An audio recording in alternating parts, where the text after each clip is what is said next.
talaga sila dito. Yan guys, kain tayo sa Mang Inasal. May reklamo kayo Mang Inasal. Grabe, tinan nyo. Oh, may reklamo kayo Mang Inasal. Ang laki ng chicken nila. Tapos, ang sarap ng rice. Yan. Tapos, maraming unlimited rice to. May ako. Nireklamo ka, bait na sa rice. Nireklamo kayo Mang Inasal. Ang bait na sa rice. Namimigay sila. Yan, para sa kasaya.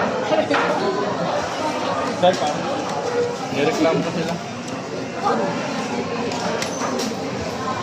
Yan guys, oh, nireklamo ko sila. Right guys, namimigay sila ng rice. Yan. Dahil pa kalamansi binibigay. Alam mo, Nireklamo ko yung Mang Inasal, sobra. Ang sarap ng pagkain nila, sarap ng chicken nila. Tapos, namimigay sila ng kanin.